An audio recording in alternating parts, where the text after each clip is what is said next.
Bismillahirrahmanirrahim. Assalamualaikum warahmatullahi wabarakatuh. A'udzu billahi minasy syaithanir rajim. Bismillahirrahmanirrahim. Alhamdulillahilladzi anzala ala 'abdihi al-kitaba wa lam yaj'al lahu 'iwaja قيما لينذر بأسا شديدا من لدنه ويبشر المؤمنين الذين يعملون الصالحات أن لهم أجرا حسنا اللهم صل وسلم على سيدنا محمد المصطفى وعلى آله وصحبه أهل الصدق والوفاء أما بعد Bapak Ibu Saudara jamaah rahimakumullah. Alhamdulillah thumma alhamdulillah. Segala puji syukur kita kepada Allah Subhanahu wa taala. Semoga kita dapat mensyukuri apa yang Allah anugerahkan kepada kita. Allah jadikan kita bagian dari hamba-hambanya yang pandai bersyukur, min ibadihi syakirin. Selanjutnya salawat salam tercurah limpahkan selalu ke atas baginda Nabi Muhammad sallallahu alaihi wasallam, beserta keluarga, para sahabat dan pengikut setianya hingga akhir masa. Semoga kita termasuk di dalamnya bersama dengan keluarga kita dan rezeki kita. Hadirin rahimakumullah. Insyaallah pagi ini kita akan kembali melanjutkan tadarrus simaan Al-Quran kita, masuk juz ke-10 ya. Juz 10 dimulai dari surah Al-Anfal ayat ke-41. Sekali lagi juz ke-10 dimulai dari surah Al-Anfal ayat ke-41. Sebagian ayat-ayatnya akan disyarahkan oleh guru kita Ustaz Khairan Sirin MA. Mari kita awali majlis kita dengan bersama bacakan suratul Fatihah. Semoga dengan wasilah, dengan barakah Al-Quran, Allah anugerahkan untuk kita ketetapan iman Islam hingga akhir hayat kita.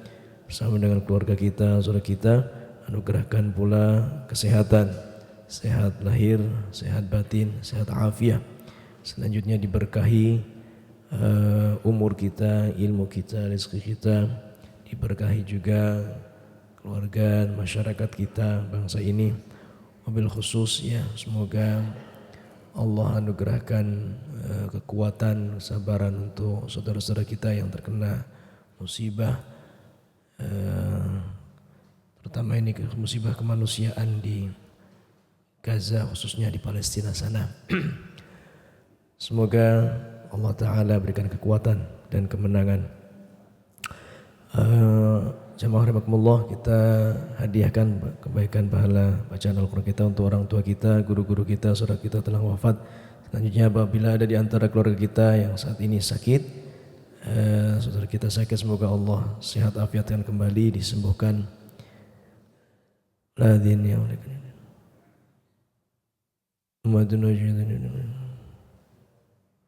Al-Fatihah. A'udzu billahi minasy syaithanir rajim. Bismillahirrahmanirrahim. Alhamdulillahi rabbil alamin. Ar-Rahmanir Rahim, Maliki yaumiddin. Iyyaka na'budu wa iyyaka nasta'in. Ihdinas siratal mustaqim. Siratal ladzina an'amta 'alaihim ghairil maghdubi 'alaihim waladdallin. Amin. Rabbi ighfir lana wa liwalidayna wa lilmuslimina wa lilmu'minina amin ya rabbal alamin. Allahumma salli. A'udzu billahi minasy syaithanir rajim. Wa'lamu annama ghanimtum min شيء فأن لله خمسه وللرسول ولذي القربى واليتامى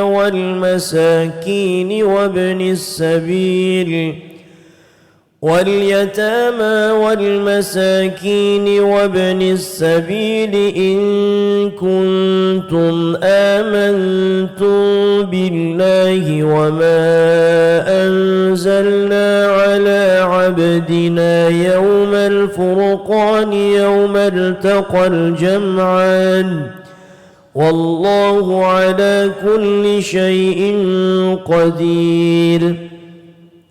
إذ أنتم بالعدوة الدنيا وهم بالعدوة القصوى والركب أسفل منكم ولو تواعدتم لاختلفتم في الميعاد ولكن ليقضي الله أمرا كان مفعولا ليهلك من هلك عن بينة ويحيى من حي عن بينة وإن الله لسميع عليم.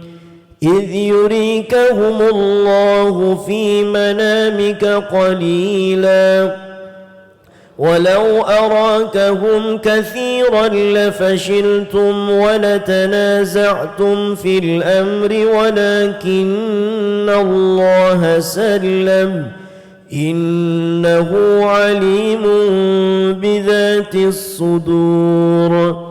وإذ يريكموهم إذ التقيتم في أعينكم قليلا ويقللكم في أعينهم ليقضي الله أمرا كان مفعولا وإلى الله ترجع الأمور. يا أيها الذين آمنوا إذا لقيتم فئة فاثبتوا واذكروا الله كثيرا لعلكم تفلحون. وأطيعوا الله ورسوله ولا تنازعوا فتفشلوا وتذهب ريحكم واصبروا إن الله مع الصابرين. ولا تكونوا كالذين خرجوا من ديارهم بطرا ورئاء الناس ويصدون عن سبيل الله والله بما يعملون محيط. وإذ زين لهم الشيطان أعمالهم وقال لا غالب لكم اليوم من الناس وإني جار لكم فلما تراءت الفئتان نكص على عقبيه وقال إني بريء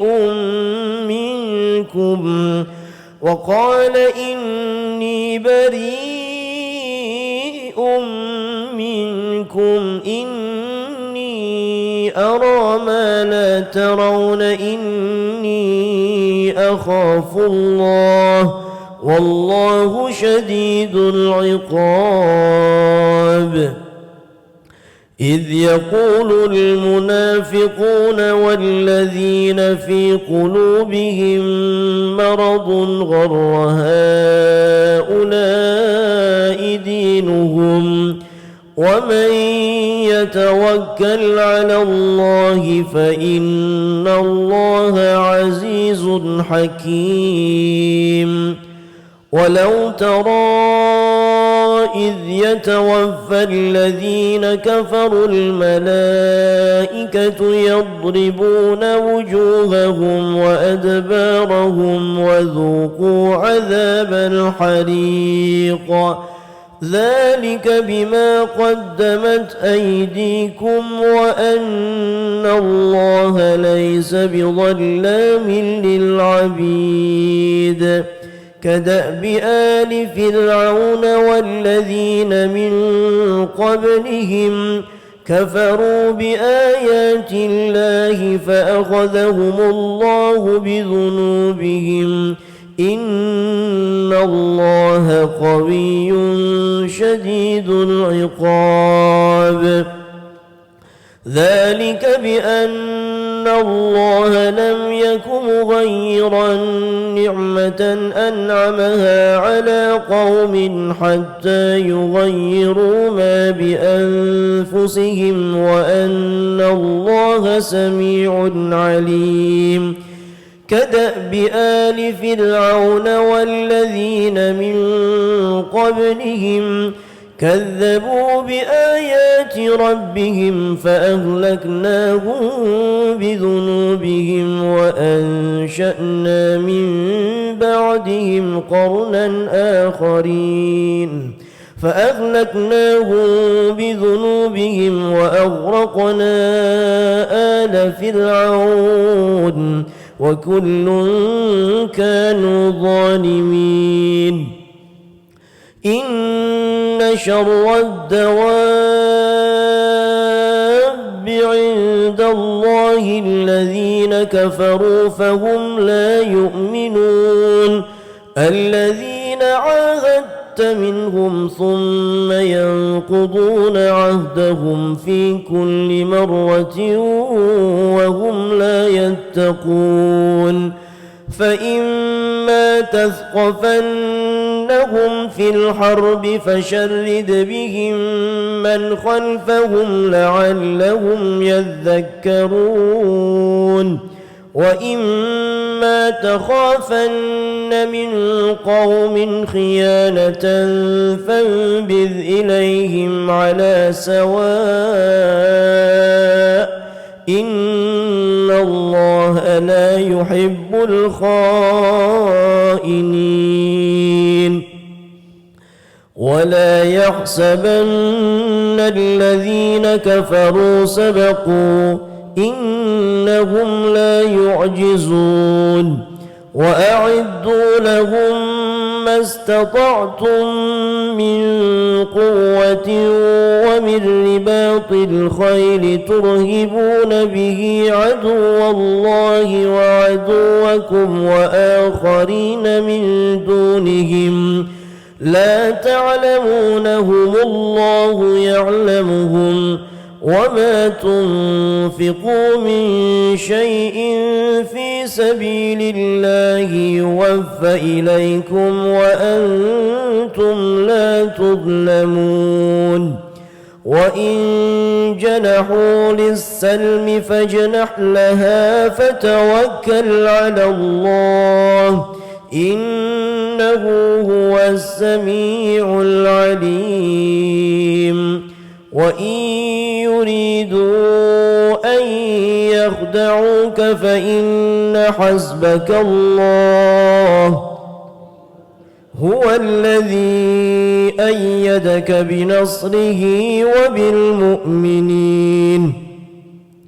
وألف بين قلوبهم لو أنفقت ما في الأرض جميعا ما ألفت بين قلوبهم ولكن الله ألف بينهم إنه عزيز حكيم يا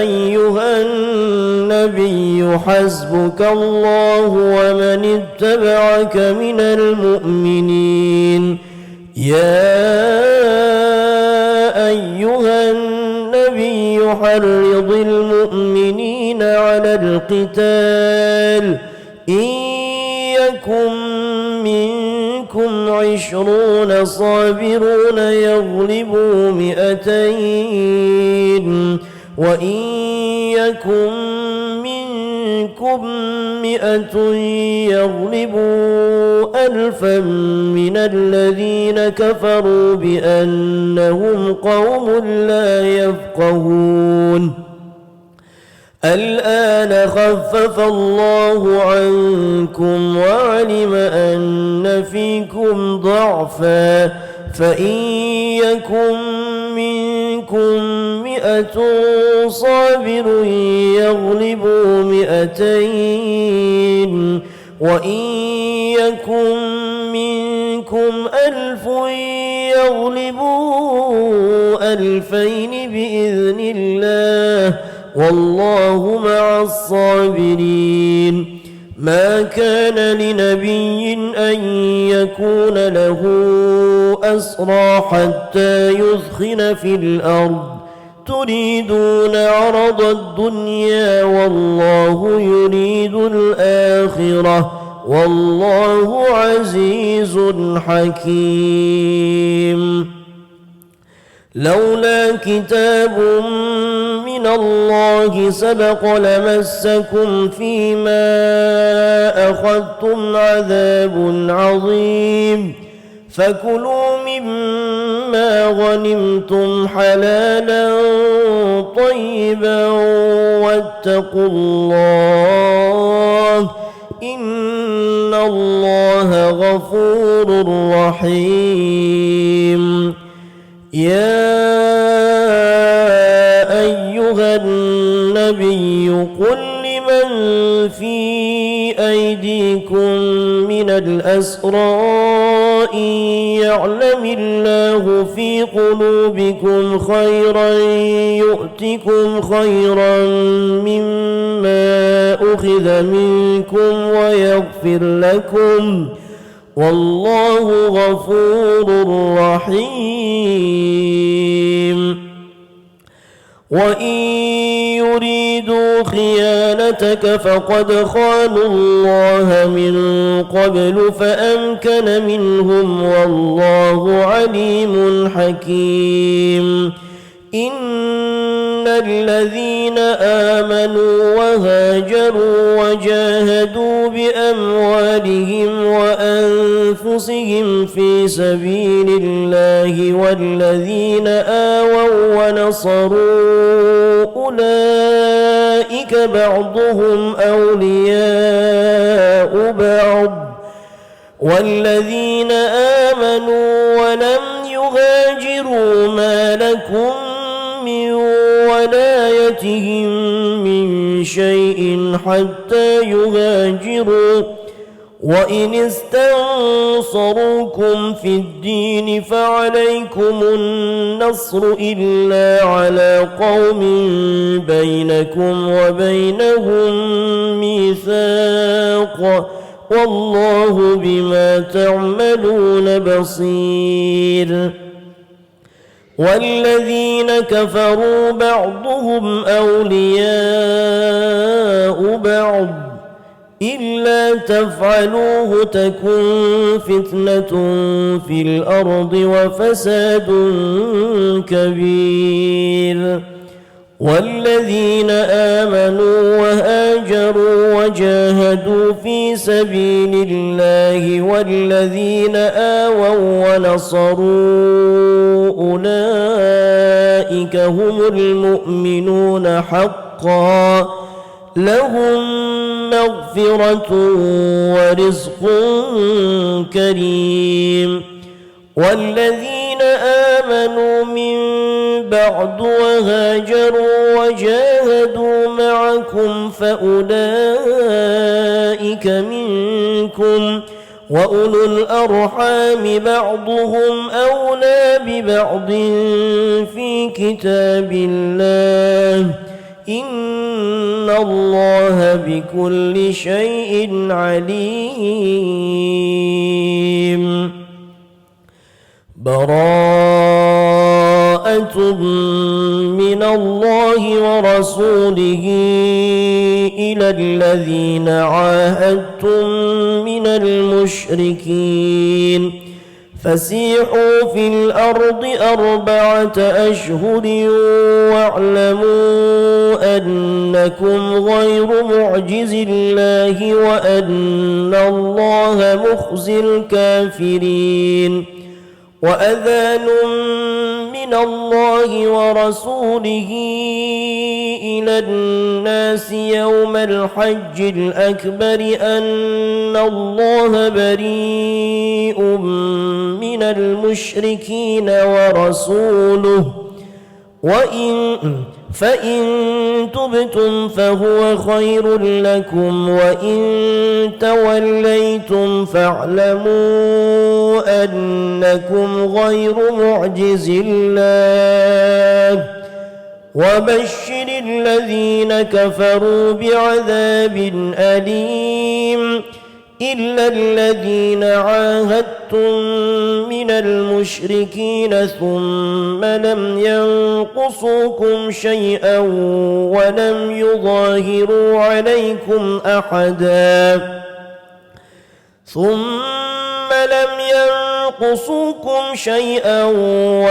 يظاهروا عليكم أحدا فأتموا إليهم عهدهم إلى مدتهم إن الله يحب المتقين فإذا انسلخ الأشهر الحرم فاقتلوا المشركين حيث وجدتموهم وخذوهم واحصروهم واقعدوا لهم كل مرصد فإن تابوا وأقاموا الصلاة وآتوا الزكاة فخلوا سبيلهم إن الله غفور رحيم وإن أحد من المشركين استجارك فأجره حتى يسمع كلام الله ثم أبلغه مأمنه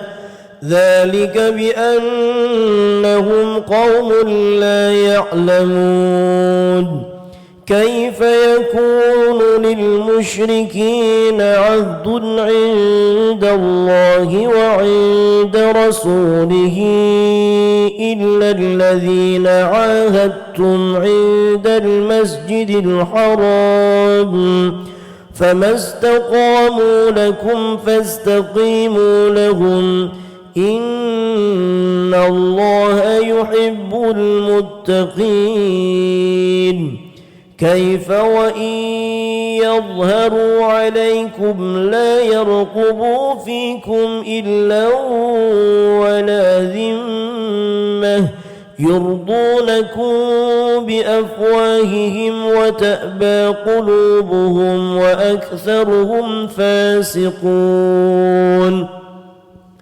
اشتروا بآيات الله ثمنا قليلا فصدوا عن سبيله إنهم ساء ما كانوا يعملون لا يرقبون في مؤمن إلا ولا ذمة وأولئك هم المعتدون فإن تابوا وأقاموا الصلاة وآتوا الزكاة فإخوانكم في الدين ونفصل الآيات لقوم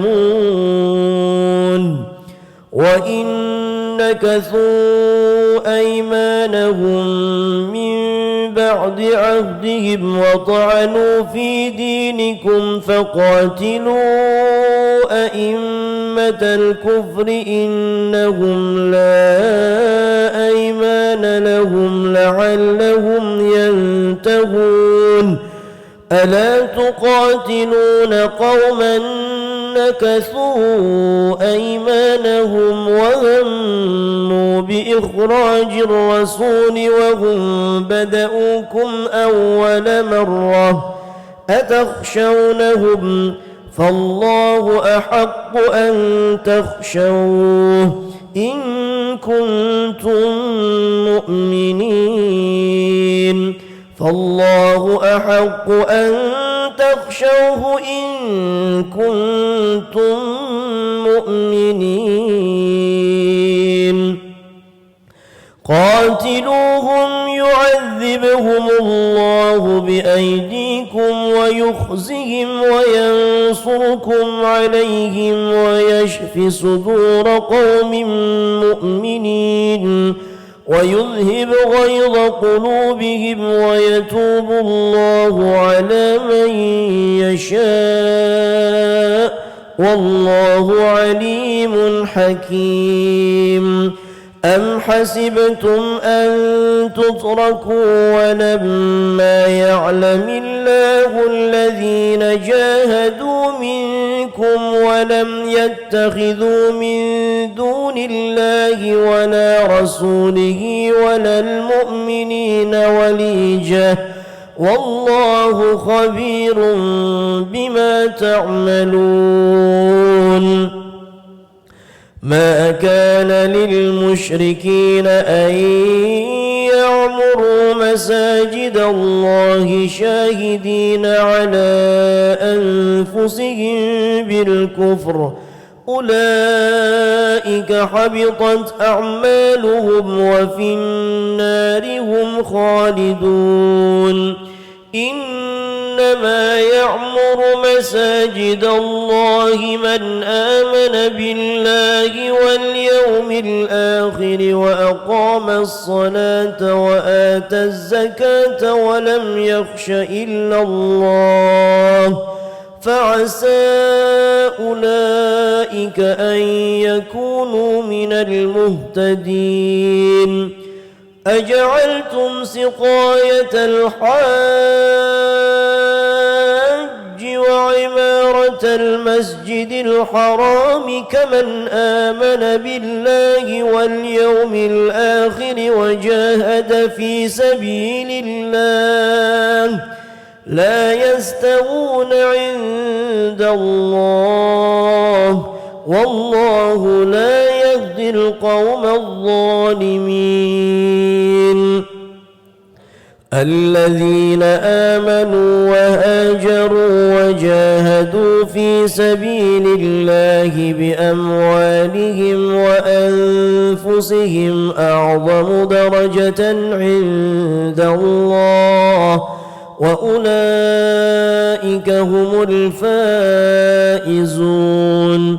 يبشرهم ربهم برحمة منه ورضوان وجنات لهم فيها نعيم مقيم خالدين فيها أبدا إن الله عنده أجر عظيم. يا أيها الذين آمنوا لا تتخذوا آباءكم وإخوانكم أولياء إن استحبوا الكفر على الإيمان ومن يتولهم منكم فأولئك هم الظالمون. قل إن كان آباؤكم وأبناؤكم وإخوانكم وأزواجكم وعشيرتكم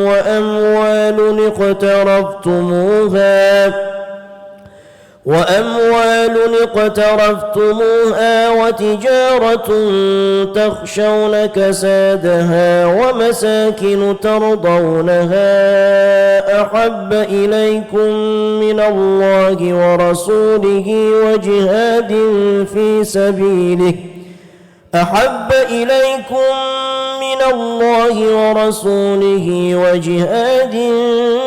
في سبيله فتربصوا حتى يأتي الله بأمره والله لا يهدي القوم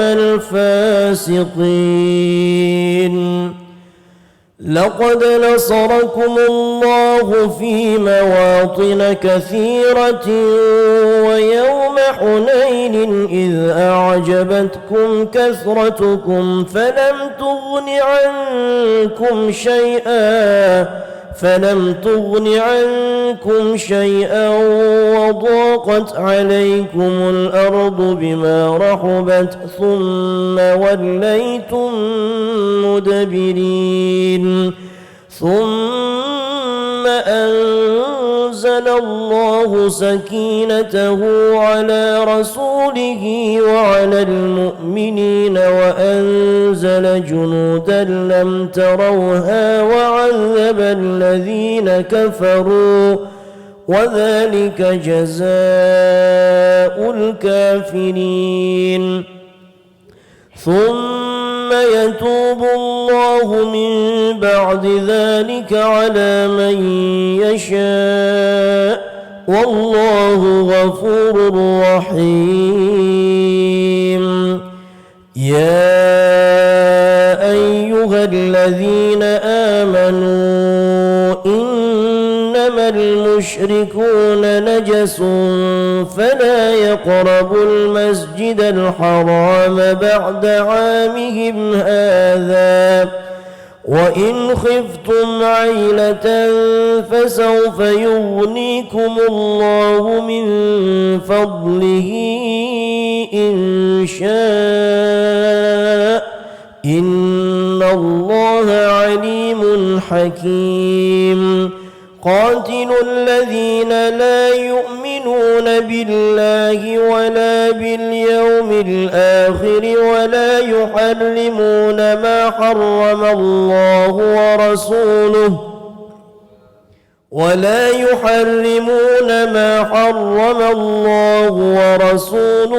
ولا يدينون دين الحق من الذين أوتوا الكتاب حتى يعطوا الجزية عن يد وهم صاغرون وقالت اليهود عزير ابن الله وقالت النصارى المسيح ابن الله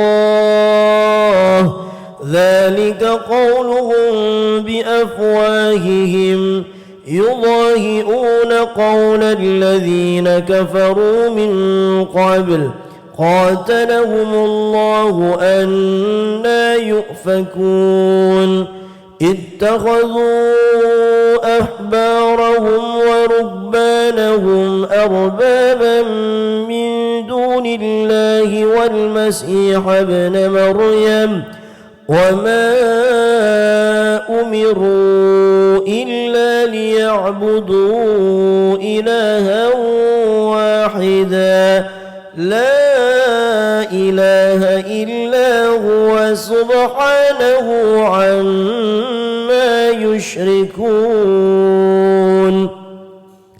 يريدون أن يطفئوا نور الله بأفواههم ويأبى الله إلا أن يتم نوره ولو كره الكافرون هو الذي أرسل رسوله بالهدى ودين الحق ليظهره على الدين كله ولو كره المشركون يا أيها الذين آمنوا إن كثيرا من الأحبار والرهبان ليأكلون أموال الناس بالباطل ويصدون عن سبيل الله والذين يكنزون الذهب والفضة ولا ينفقونها في سبيل الله فبشرهم بعذاب أليم يوم يحمى عليها في نار جهنم فتكوى بها جباههم وجنوبهم وظهورهم هذا ما كنزتم لأنفسكم فذوقوا ما كنتم تكنزون إن عدة عدة الشهور عند الله 12 شهرا في كتاب الله يوم خلق السماوات والأرض منها 4 حرم ذلك الدين القيم فلا تظلموا فيهن أنفسكم وقاتلوا المشركين كافة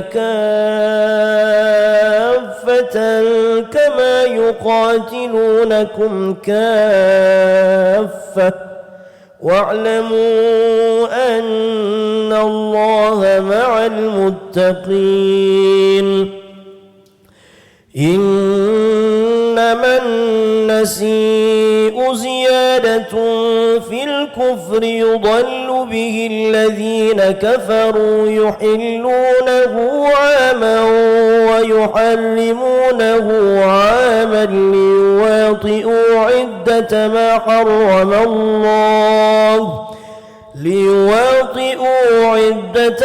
حرم الله فيحلوا ما حرم الله زين لهم سوء أعمالهم والله لا يهدي القوم الكافرين يا أيها الذين آمنوا ما لكم إذا قيل لكم انفروا في سبيل الله اثاقلتم إلى الأرض أرضيتم بالحياة الدنيا من الآخرة فما متاع الحياة الدنيا في الآخرة إلا قليل إلا تنفروا يعذبكم عذابا أليما ويستبدل قوما غيركم ولا تضروه شيئا والله على كل شيء قدير إلا تنصروه فقد نصره الله إذ أخرجه الذين كفروا ثاني اثنين إذ هما في الغار إذ يقول لصاحبه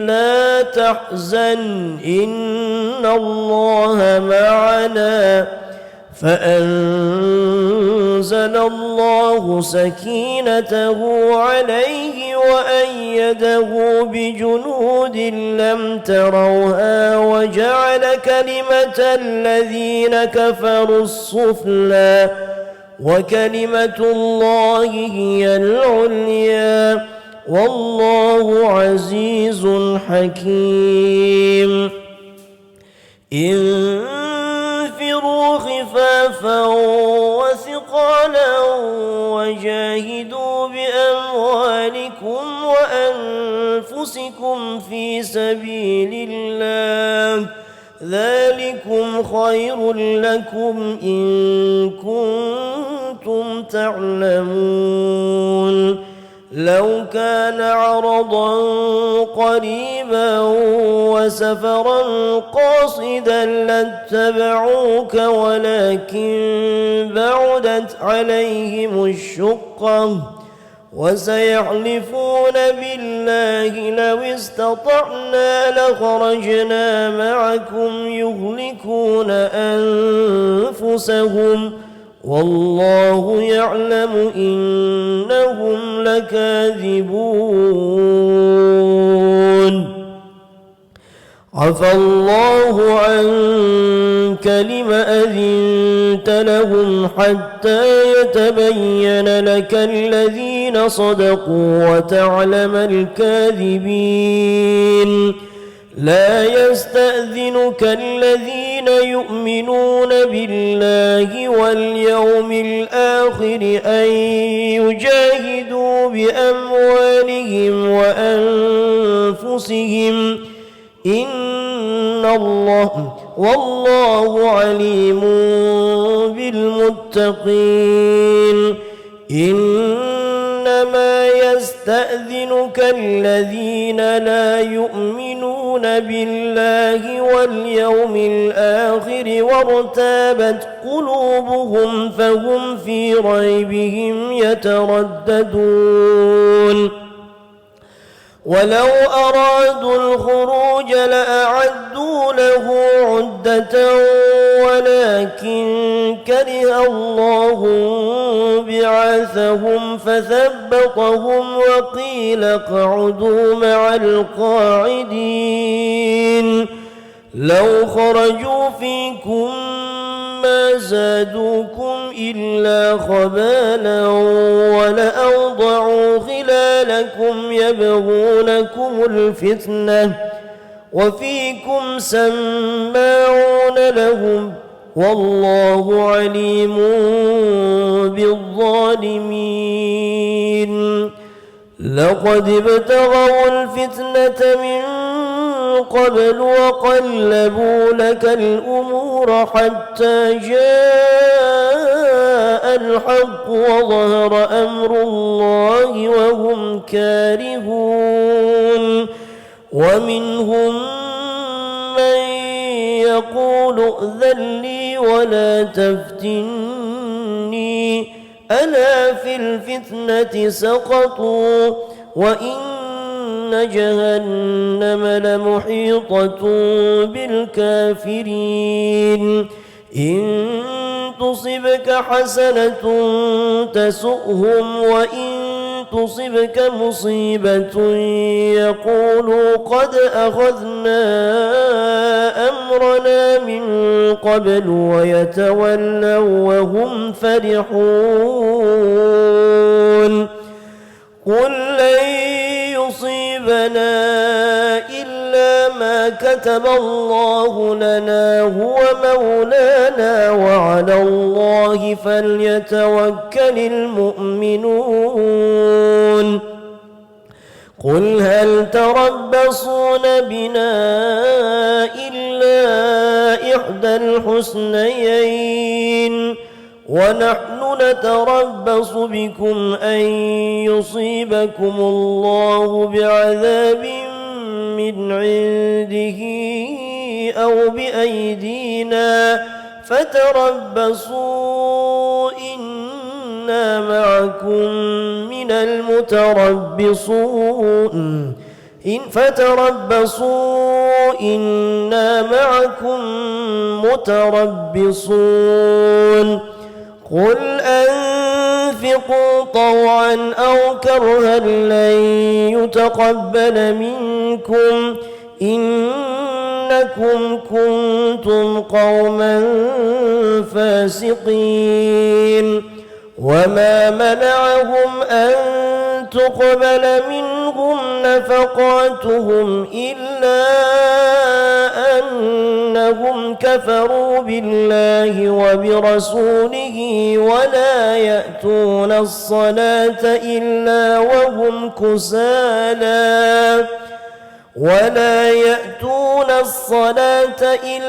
وهم كسالى ولا ينفقون إلا وهم كارهون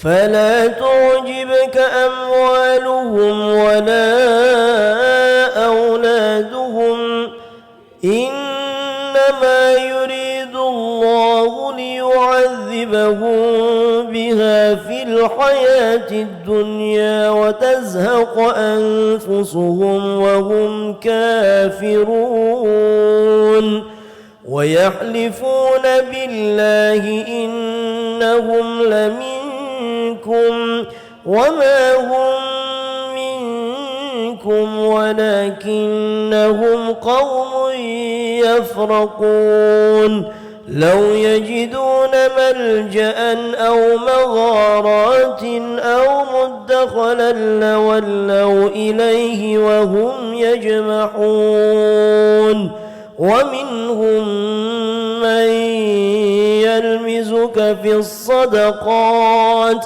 فإن أعطوا منها رضوا وإن لم يعطوا منها إذا هم يسخطون ولو أنهم رضوا ما آتاهم الله ورسوله وقالوا حسبنا الله سيؤتينا الله من فضله ورسوله إنا إلى الله راغبون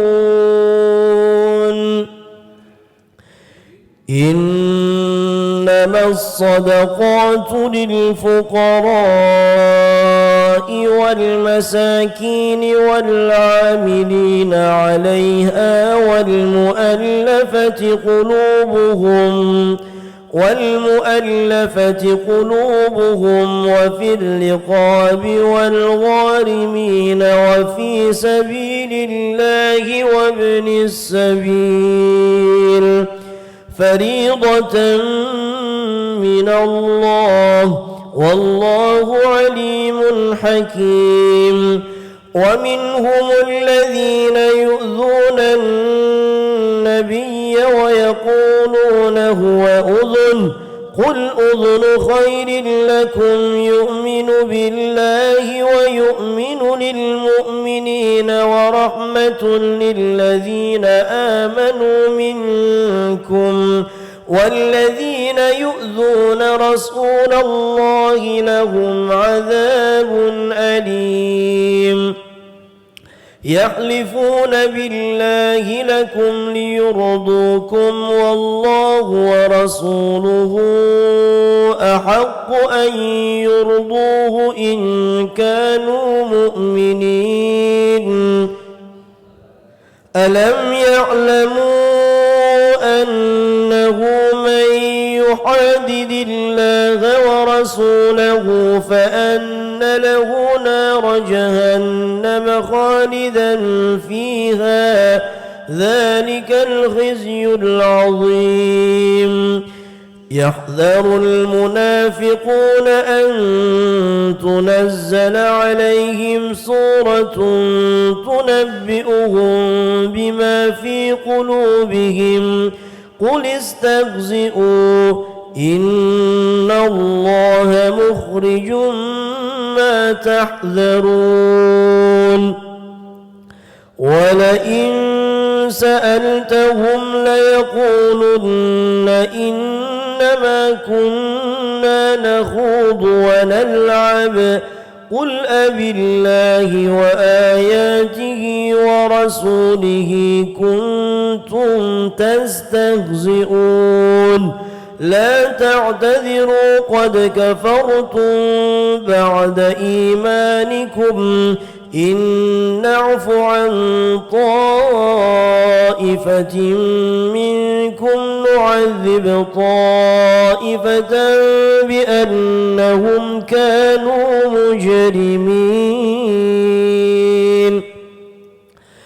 المنافقون والمنافقات بعضهم من بعض يأمرون بالمنكر وينهون عن المعروف ويقبضون أيديهم نسوا الله فنسيهم إن المنافقين هم الفاسقون وعد الله المنافقين والمنافقات والكفار نار جهنم خالدين فيها هي حسبهم ولعنهم الله ولهم عذاب مقيم كالذين من قبلكم كانوا أشد منكم قوة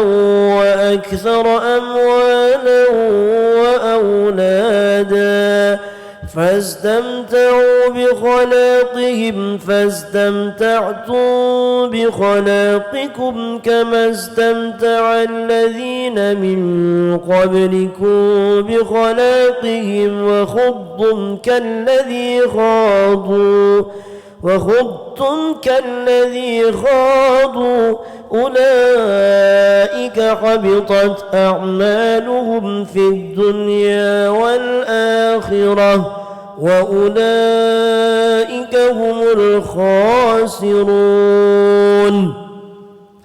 ألم يأتهم نبأ الذين من قبلهم قوم نوح وعاد وثمود وقوم إبراهيم وأصحاب مدين والمؤتفكات أتتهم رسلهم بالبينات فما كان الله ليظلمهم ولكن كانوا أنفسهم يظلمون.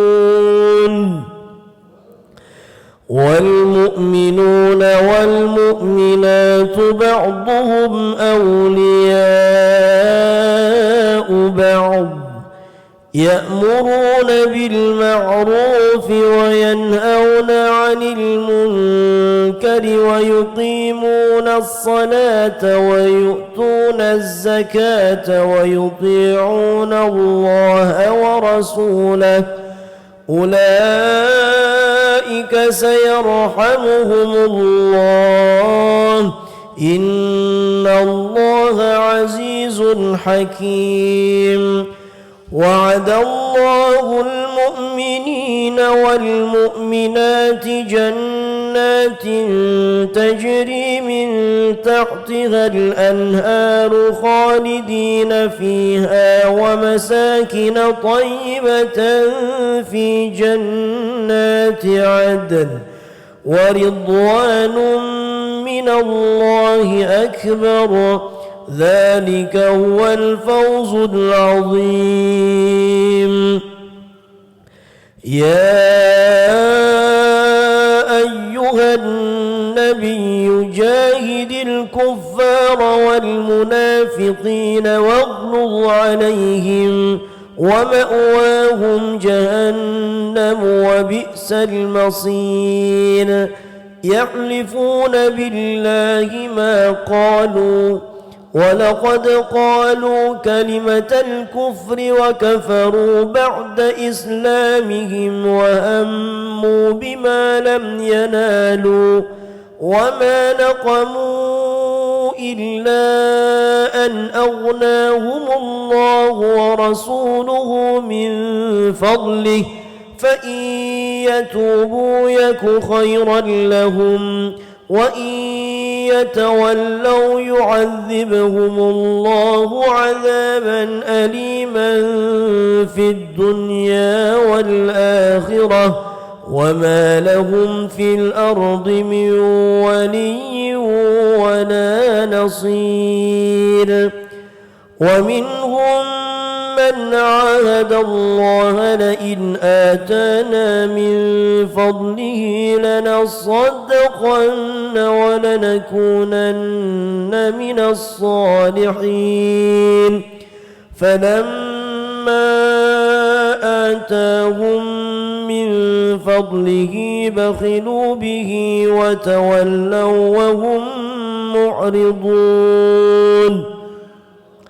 فأعقبهم نفاقا في قلوبهم إلى يوم يلقونه بما أخلفوا الله ما وعدوه وبما كانوا يكذبون. ألم يعلموا أن الله يعلم سرهم ونجواهم وأن الله علام الغيوب. الذين يلمزون المطوعين من المؤمنين في الصدقات والذين لا يجدون إلا جهدهم فيسخرون منهم سخر الله منهم ولهم عذاب أليم. استغفر لهم أو لا تستغفر لهم إن تستغفر لهم 70 مرة فلن يغفر الله لهم ذلك بأنهم كفروا بالله ورسوله والله لا يهدي القوم الفاسقين. فرح المخلفون بمقعدهم خلاف رسول الله وكرهوا أن يجاهدوا بأموالهم وأنفسهم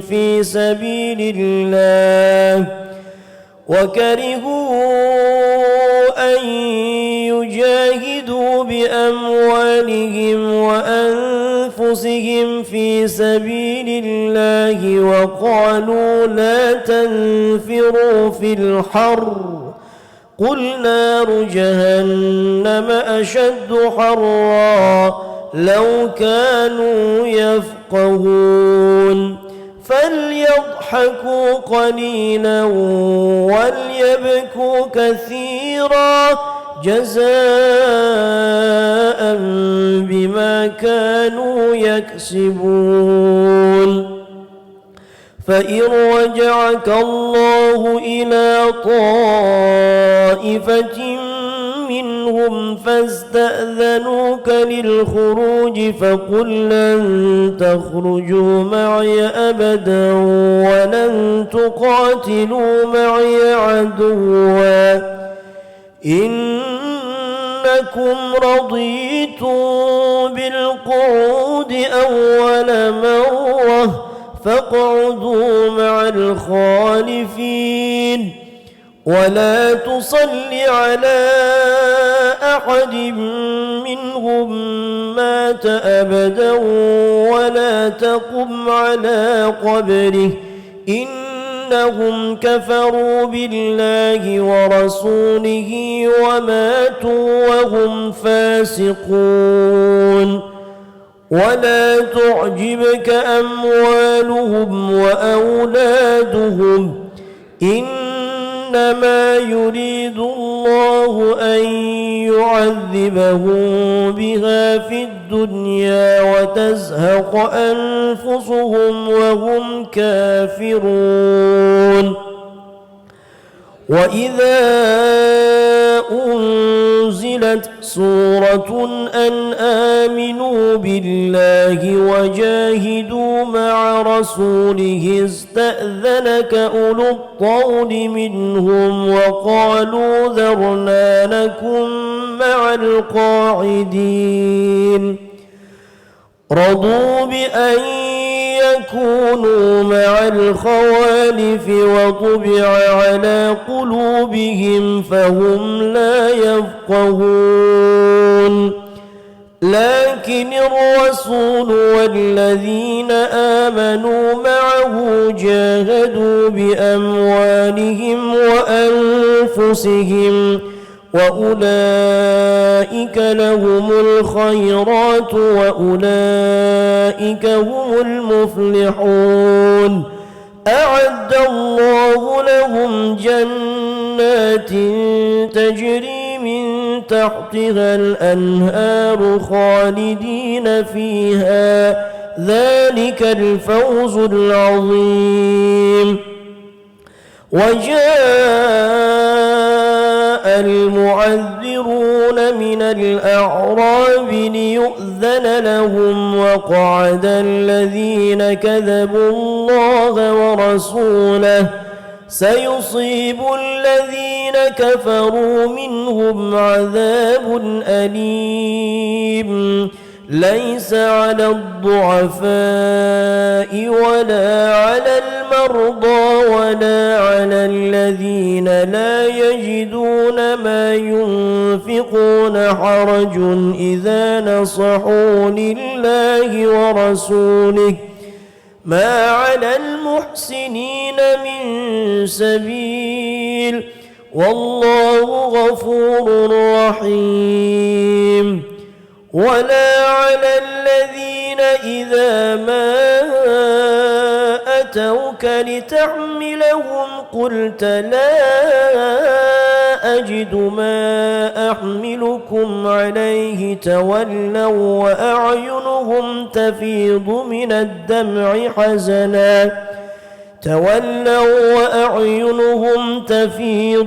الدمع حزنا ألا يجدوا ما ينفقون إنما السبيل على الذين يستأذنونك وهم أغنياء رضوا بأن يكونوا مع الخوالف وطبع الله على قلوبهم فهم لا يعلمون صدق الله العظيم.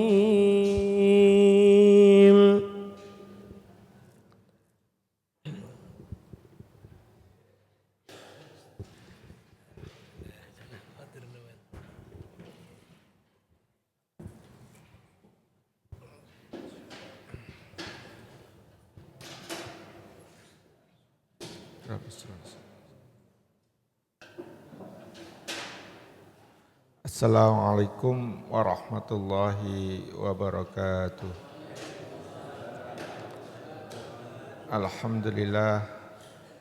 Alhamdulillahilladzi hadana lihadza wa ma kunna linahtadiya laula an hadanallah. Asyhadu an la ilaha illallah wahdahu la syarikalah wa asyhadu anna Muhammadan abduhu wa rasuluhu la nabiyya ba'dah. Allahumma salli wa sallim ala Sayyidina Muhammadin wa ala alihi wa sahbihi ajma'in, amma ba'du. Para asatid, para takmir, pengurus Masjid Al-Hidayah dan seluruh jamaah yang dimuliakan oleh Allah. Alhamdulillah pada pagi ini kita telah mengaji dan sedikit akan mengkaji satu ayat yang tadi telah kita baca bersama-sama, itu surat At-Taubah ayat 18 tentang memakmurkan masjid. Di ayat 18 ini Allah telah menjelaskan siapa orang-orang yang pantas memakmurkan masjid atau yang mengurusi masjid. Setelah di ayat sebelumnya, di ayat ke-17, Allah menyatakan orang-orang yang tidak pantas mengurus masjid atau memakmurkan masjid. Di ayat 17 ini misalnya orang-orang yang tidak pantas mengurus masjid adalah orang-orang musyrik. Orang-orang musyrik ini orang Islam, tapi perilakunya musyrik. Ini enggak pantas di ayat 17. Tapi saya ingin fokus kepada ayat 18-nya. Siapa yang pantas? Allah berfirman, A'udzubillahi minasyaitonir rajim. Innama ya'muru masajidallahi man amana billahi wal yaumil akhir. Al-ayat. Sesungguhnya orang-orang yang memakmurkan masjid Allah itu adalah orang-orang yang beriman kepada Allah dan hari akhir. Pertanyaannya atau permasalahannya adalah Allah selalu menyandingkan iman kepada Allah dengan hari akhir. Padahal rukun iman itu ada 6, tapi yang disebut oleh Allah man amana billahi wal yaumil akhir. Malaikat, nabi, rasul, kitab, qada qadar itu jarang disebut, bahkan tidak disebut di dalam Al-Qur'an. Yang disandingkan dengan iman kepada Allah. Bahkan di hadis-hadis itu man kana billahi wal yaumil akhir falyakul khairan aw liyasmut. Man kana billahi wal yaumil akhir falyukrim daifahu. Man kana billahi wal yaumil akhir falyukrim jarahu. Jadi siapa yang beriman kepada Allah dan hari akhir, siapa yang beriman kepada Allah dan hari akhir, maka begini. Jadi iman kepada Allah selalu disandingkan dengan beriman kepada hari akhir. Ini kenapa? Kata ulama, rukun iman itu memang intinya dua itu. Intinya iman kepada Allah dan iman kepada hari akhir. Itu kalau diperas. Seperti Pancasila kata Bung Karno, kalau diperas itu katanya gotong royong, katanya gitu kan. Kalau diperas katanya. Nah, ini apakah perasannya salah atau enggak ya, ini urusan politik lah. Kalau kita bicara di Al-Quran, jadi rukun iman ini kalau diperas itu intinya ada dua, iman kepada Allah dan iman kepada hari akhir. Kenapa begitu? Karena orang yang beriman kepada Allah belum tentu percaya sama hari akhir. Contohnya apa? Contohnya orang yang rajin sholat, rajin puasa, rajin haji, tapi nggak takut neraka. Iman kepada Allah tapi nggak takut neraka, gitu loh. Nah, alasannya kayak iblis. Takut itu hanya kepada Allah. Neraka itu makhluknya Allah. Jadi gak perlu takut sama neraka. Takutnya sama Allah gitu. Jadi kalau orang berbuat jahat, berbuat maksiat itu jawabannya begitu. Kenapa kamu korupsi? Kamu gak takut neraka? Loh, kita ini takutnya sama Allah. Ngapain sama neraka kita takut katanya? Masuk aja gitu. Yang penting Allah ridho katanya kan. Kalau gitu, itu jawaban gitu. Banyak perilaku umat Islam yang tidak mencerminkan ketakutan kepada azab Allah. Enggak percaya, seolah-olah enggak ada akhirat. Seolah-olah hidup di dunia ini nikmat dan lama. Nah, ini yang terjadi. Banyak pengurus masjid nggak di sini, di sana gitu kan. Itu nggak takut akhirat, ibadahnya rajin, iman kepada Allah, tetapi perilakunya tidak mencerminkan takut kepada hari akhir atau hari pembalasan. Sehingga banyak lahan masjid dikorupsi, tukar guling, dananya dibagi-bagi sesama pengurus. Gitu kan, ada tukar guling jalan tol tuh, dapatlah sekian puluh juta, itu dananya bagi-bagi untuk kesejahteraan pengurus katanya. Rebutan jadi pengurus masjid. Ya ini buat apa gitu kan. Ini yang seperti ini itu berarti tidak takut sama Allah. Padahal takut sama Allah di lanjutan ayat nanti ada. Tapi intinya percaya kepada hari akhirat itu jarang sekali terimplikasi dalam kehidupan sehari-hari. Termasuk berbuat ghibah, ngomongin kejelekan orang. Itu kan seolah-olah gak takut. Habis azan, baca doa azan, habis itu ngobrol ngomongin tetangganya gitu kan. Berjalan ke masjid sambil ngobrol, yang diobrolin masalah tetangga gitu kan. Suami istri pergi ke masjid sambil jalan ngomongin tetangga gitu kan. Ya artinya seperti itu. Ya banyak peristiwa-peristiwa kecil ya, apalagi ini berkaitan dengan memakmurkan masjid. Makanya ayat ini sebenarnya ada korelasi dengan asbabun nuzulnya pada saat itu, di mana Baitul Haram atau Ka'bah itu dikelola oleh paman Nabi yang non muslim, Abu Thalib. Abu Thalib itu paman Nabi yang mengelola Ka'bah sebelum Fathu Makkah. Nah, ketika Fathu Makkah itu terjadi, masjid itu dikuasai oleh keluarga Bani Hashim, salah satunya ya Hamzah dan Al-Abbas. Mereka tidak mau hijrah, tidak mau ikut Nabi pindah ke Madinah, dan dengan alasan ingin mengelola masjid. Masjidil Haram itu yang sekarang Ka'bah itu dulu kan yang mengelola bukan orang Islam kan. Karena yang berhaji itu berumroh. Umrohnya zaman dulu itu ya dengan cara tawaf aja. Jadi mengangkat tangan, baca salam, lalu bertawaf, itu bagian dari hajinya orang dulu. Gitu kan, hajinya orang dulu atau tahiyatul masjidnya itu begitu, nggak pakai sholat. Beda dengan umat Islam, tahiyatul masjidnya dengan sholat. Jadi cukup melambaikan tangan, mengucapkan salam dan memutar-mutar selama 7 kali. Nah, itu bagian dari tahiyatul masjid orang-orang zaman dulu sebelum ada syariat haji. Gitu kan. Nah, itu juga dikelola oleh orang-orang yang memang sebagiannya adalah orang-orang musyrik, sehingga turunlah ayat ini dalam satu riwayat.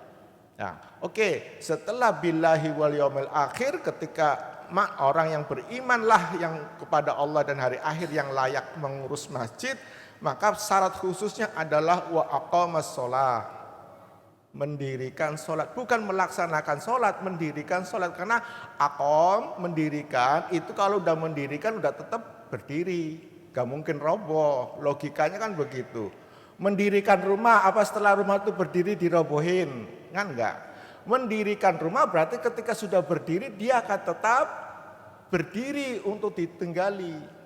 Beda dengan melaksanakan haji, ketika haji sudah terlaksana maka selesai. Melaksanakan zakat, ketika zakat sudah dilaksanakan selesai. Tapi mendirikan sholat, ketika sholat duhur sudah dilaksanakan, maka besoknya ya duhur lagi. Enggak sholat duhur Pak, kan udah kemarin, udah saya laksanakan. Ini bukan melaksanakan, mendirikan. Namanya mendirikan itu istiqomah. Iqomah dari kata istiqomah, sesuatu yang terus menerus.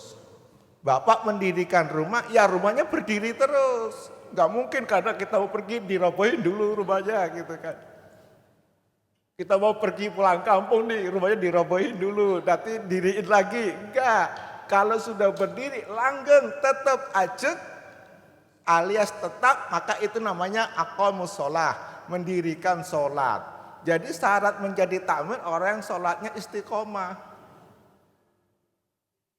Jangan sholat maksa, maghrib isya doang gitu kan.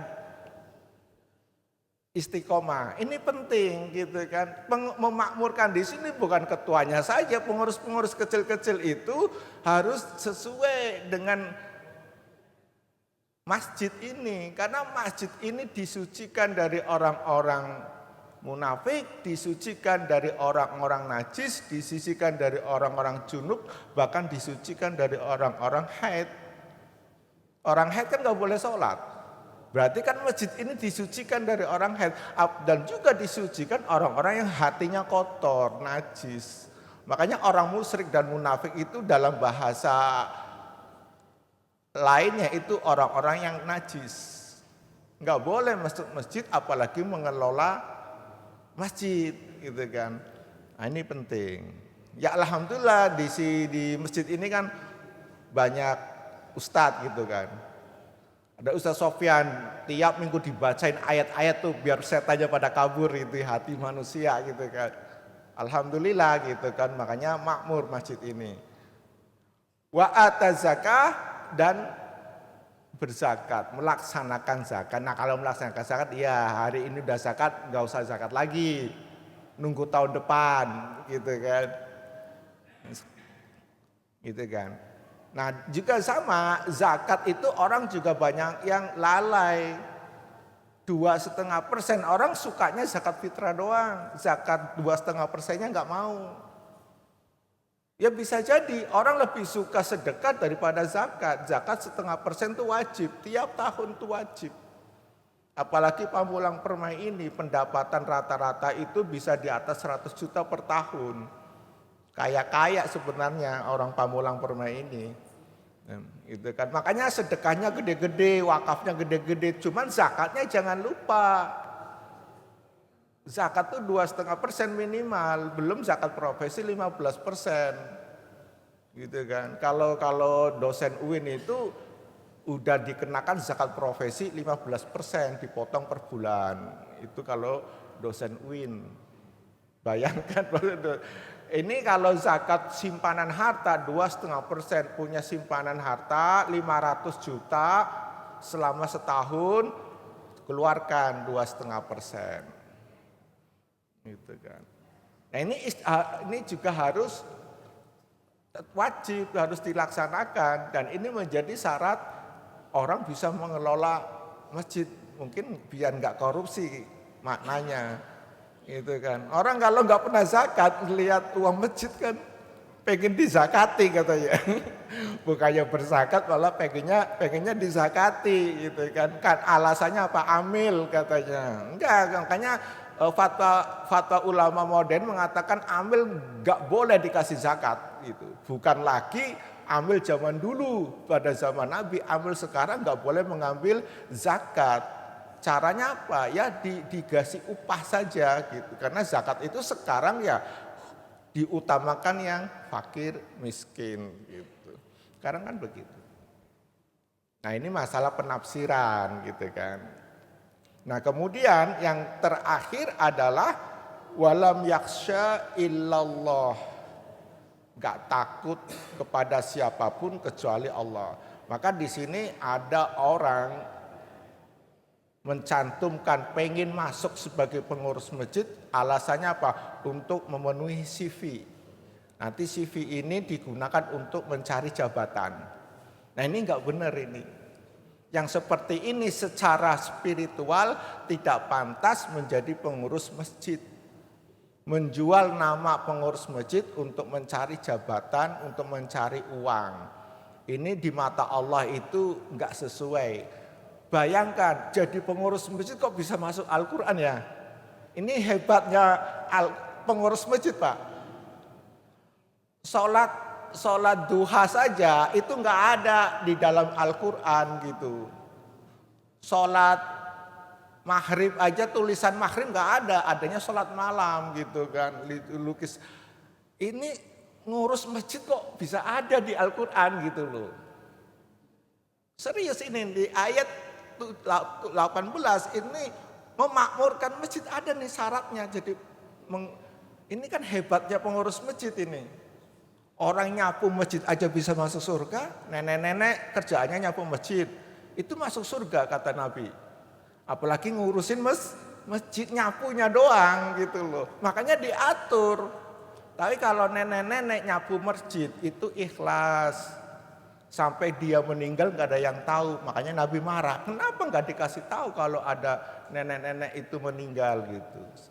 Kenapa ya Nabi? Soalnya saya dengar terompahnya di surga. Itu kata Nabi ketika ada seorang perempuan meninggal, tapi perempuan itu hidupnya selalu membersihkan masjid. Nah ini ngelola masjid, ngelola uangnya, ngelola bangunannya, merawat sarana prasarananya, itu kan memang pahalanya surga, makanya syaratnya berat. Jangan sampai memanfaatkan masjid untuk kepentingan dunia. Ulaika ayyakunu minal muhtadin. Mereka itulah mudah-mudahan menjadi orang-orang yang diberikan petunjuk. Jadi orang-orang yang ngurus masjid ini akan diberikan petunjuk oleh Allah Subhanahu wa Ta'ala. Tapi para ulama mengatakan kalimat asa itu artinya kan mudah-mudahan. Ada yang menambahkan itu mudah-mudahan dalam arti pasti, walaupun mudah-mudahan. Tapi ada yang mengatakan itu jaiznya Allah. Artinya belum tentu pengurus takmir masjid ini diberikan petunjuk. Ya tergantung niatnya, gitu kan. Makanya sebagai kesimpulan dalam pertemuan Ahad pagi ini, mudah-mudahan Allah Subhanahu wa Ta'ala menjaga dan memberikan petunjuk kepada pengurus-pengurus masjid, wabil khusus pengurus masjid Pamulang Permai ini, Masjid Al-Hidayah, dan juga memberikan keberkahan dan kemakmuran bagi jamaah-jamaahnya. Wallahul muwaffiq ila aqwamit thoriq. Wassalamualaikum warahmatullahi wabarakatuh. Allahumma arhamna bil Qur'an واجعله لنا إماما ونورا وهدى ورحمة. اللهم ذكرنا منه ما نسينا وعلمنا منه ما جهلنا وارزقنا تلاوته آناء